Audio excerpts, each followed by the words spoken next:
80scomics.com. Back to the Micronauts, issue number 10 from July of 1985. I was reading all of the Micronauts until I discovered the Warlord, which distracted me. They're both great, but like totally different in their own way. And here we have a giant fist emerging from a space wall, grabbing a spaceship in the grip of the Enigma Force, par for the course for the Micronauts. A very bizarre and very imaginative science fiction series. If you're looking for something different, I recommend picking up the entire Micronauts The New Voyages series. It didn't run for all that long, and they're super cheap.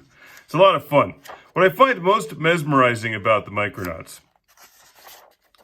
is Kelley Jones' artwork. I just think it's fascinating because the plots are so out there. I can only imagine their meetings between Peter Gillis and Kelley Jones, the writer, and the artist. How he took some of these out there ideas and put them on paper is just beyond me. It's pretty good stuff. Love the spaceship designs, the character designs.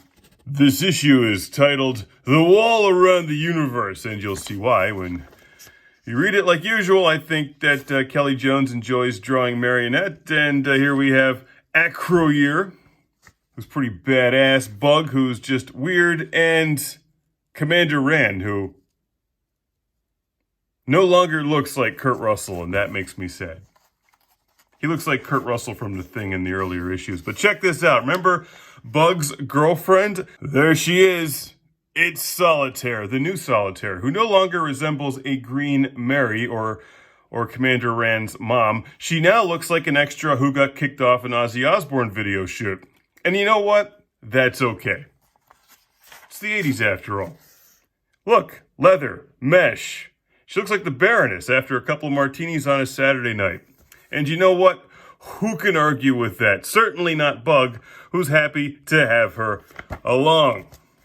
So after Bug hooks up with her in the hallway of the spaceship, what is going on in this issue? They're trying to break through the space wall. And there's a lot of references to earlier Micronauts adventures, including the original series, which I am not familiar with. So I have to admit I was a little bit confused reading this one, but I'm always a little bit confused reading the Micronauts. That's part of the fun, right? They're trying to break through the space wall, discover the microverse, and there's this thing called the Enigma Force or whatever that somehow gets involved after they take all of the spaceships pointed at the wall and funnel all of their laser power through this thing, that thing. It's like a giant magnifying glass. And Commander Rand's going to apparently attach his mind to it and absorb all of the laser fire from the fleet and channel it through this thing to break the space wall, but there's some weird thing lurking in the background of their spaceship. It doesn't go as planned. The space wall starts to eat them because it's the Micronauts. And that, again, that's just normal for the Micronauts. Turns into a giant thing called the Enigma Force, which destroys their space fleet. And it's just thoroughly entertaining because there's really nothing else quite like this. And Kelley Jones' artwork, once again, just steals the show. I love his page layouts.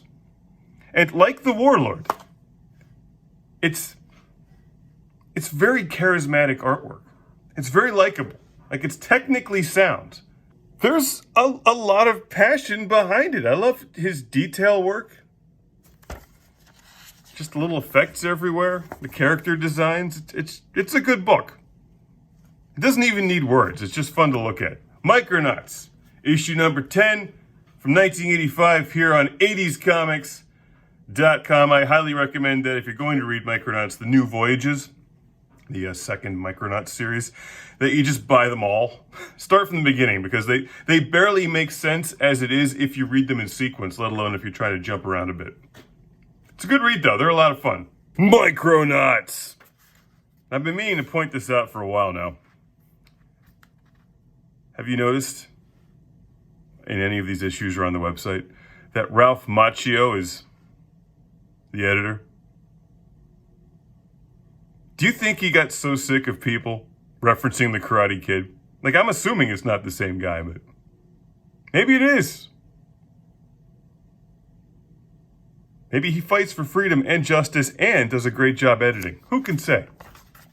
Micronauts, here on 80s Comics. redesigns.com.